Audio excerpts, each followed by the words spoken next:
أرضا مقسمة. انتشرت ممالك بربرية صغيرة في جميع أنحاء البلاد، اعتنق بعضها الإسلام بينما احتفظ البعض الآخر بمعتقداته التقليدية.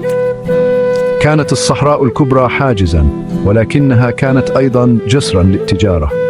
تدفق الذهب والملح شمالا، وجاءت الأفكار والسلع من الجنوب. لم تكن المدن الكبرى مثل فاس ومراكش قد وصلت إلى أوج ازدهارها بعد. كانت مراكز تجارية، ولكنها كانت أيضا مراكز للصراع. تنافست فصائل مختلفة على السيطرة، مما جعل المغرب عرضة للخطر. كانت قوى قوية تظهر في الشمال. كان العالم الإسلامي نفسه في حالة تغير مستمر. كانت الخلافة العباسية التي كانت ذات يوم قوة جبارة آخذة في الضعف. كانت قوى جديدة تظهر في مكانها. خلق هذا تحديات وفرصا لشعب المغرب. كان فصل جديد على وشك أن يكتب في تاريخهم. لم تبدأ قصة المرابطين في قصور المدن، بل في اتساع الصحراء الكبرى. هنا اعتنقت قبيلة بربرية لمتونة شكلا صارما من الإسلام. كان يقودهم عالم متدين عبد الله بن ياسين، الذي علم رسالة النقاء والوحدة الدينية. أصبح أتباع ابن ياسين يعرفون باسم المرابطين، أي أولئك الذين يترابطون معا بالمعنى الديني. رأوا أنفسهم كمصلحين يريدون توحيد العالم الإسلامي تحت دين واحد نقي.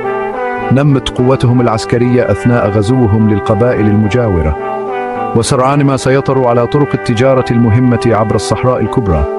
ألهم نجاحهم الآخرين، وانضم الكثيرون إلى قضيتهم. أصبح المرابطون قوة قوية. سار المرابطون شمالا ودخلوا المغرب ووحدوا ممالكه المنقسمة تحت رايتهم، وأسسوا مراكش عاصمة لهم، وازدهرت المدينة في ظل حكمهم. أصبحت مركزا للتعلم والتجارة والثقافة. امتد نفوذهم إلى ما وراء المغرب، عبروا مضيق جبل طارق إلى الأندلس، حيث كان الحكام المسلمون يتقاتلون فيما بينهم. طلبوا المساعدة من المرابطين، واستجاب المرابطون للنداء. صدوا الهجوم المسيحي وحققوا انتصارات مهمة مثل معركة الزلاقة عام 1860 منبه. ضمن هذا النصر السيطرة الإسلامية على الأندلس لفترة من الزمن. أصبح المرابطون قوة رئيسية في الغرب الإسلامي. أدى الحكم الصارم للمرابطين في النهاية إلى سقوطهم. أدى تركيزهم على النقاء الديني إلى نفور البعض، وأثبتت حملاتهم العسكرية أنها مكلفة. اندلعت الثورات. من بين المنافسين كانت هناك حركة بربرية أخرى، الموحدون. كانوا يؤمنون أيضا بشكل صارم من الإسلام، لكنهم انتقدوا المرابطين لتفسيراتهم للشريعة الإسلامية. قاد الموحدين داعية ذو كاريزما ابن تومرت، الذي دعا إلى العودة إلى التعاليم النقية للإسلام. جمع عددا كبيرا من الأتباع. الموحدون مثل المرابطين من قبلهم ظهروا من الصحراء وتحدوا النظام القائم.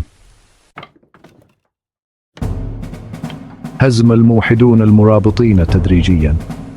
بحلول منتصف القرن الثاني عشر سيطروا على معظم المغرب. جعلوا مراكش عاصمتهم، مما زاد من إرثها. مثل أسلافهم توسعوا في الأندلس. هزموا القوات المسيحية هناك. في عهد أقوى حكامهم يعقوب المنصور وصلت الإمبراطورية الموحدية إلى أوجها.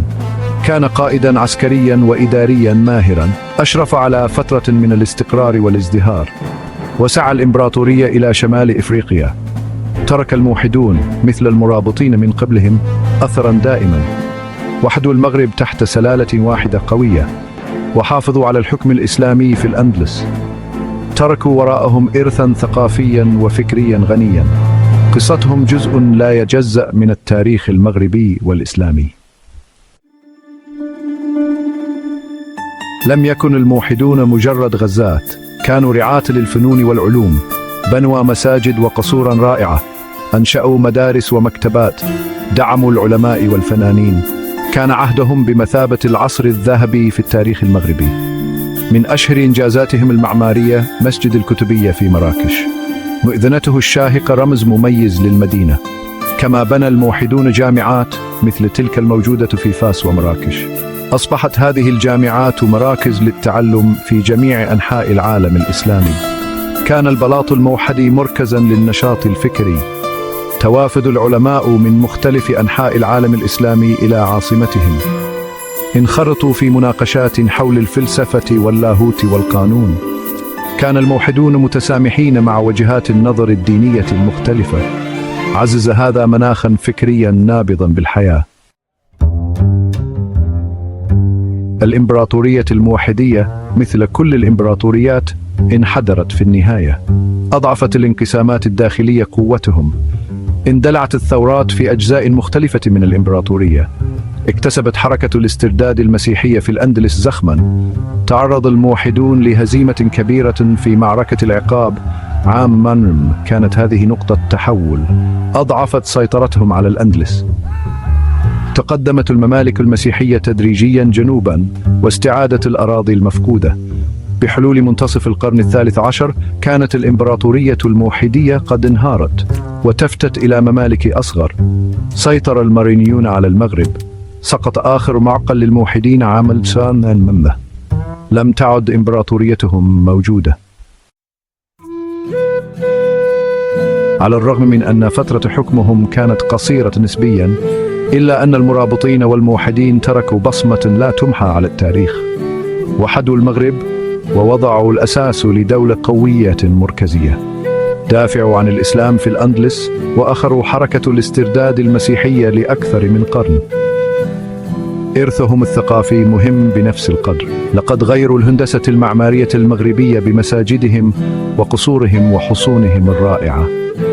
لقد عززوا بيئة فكرية مزدهرة وجذبوا العلماء والفنانين من جميع أنحاء العالم الإسلامي. كان المرابطون والموحدون لاعبين رئيسيين في التفاعل المعقد بين الإسلام والمسيحية والثقافة البربرية في شمال إفريقيا وشبه الجزيرة الأيبيرية في العصور الوسطى. قصتهم بمثابة تذكير بصعود وسقوط الإمبراطوريات ومد وجزر القوة والإرث الدائم للثقافة والعقيدة. ربما رحل المرابطون والموحدون، لكن تأثيرهم على المغرب والعالم لا يمكن إنكاره. لقد ظهروا من رمال الصحراء ووحدوا أمة، وتركوا وراءهم إرثاً من الإيمان والغزو والتألق الثقافي. قصتهم شهادة على قوة الأفكار وديناميكية الثقافات والتأثير الدائم للإمبراطوريات حتى في غيابها. بينما يواصل المغرب كتابة قصته، يتردد صدى المرابطين والموحدين مذكرين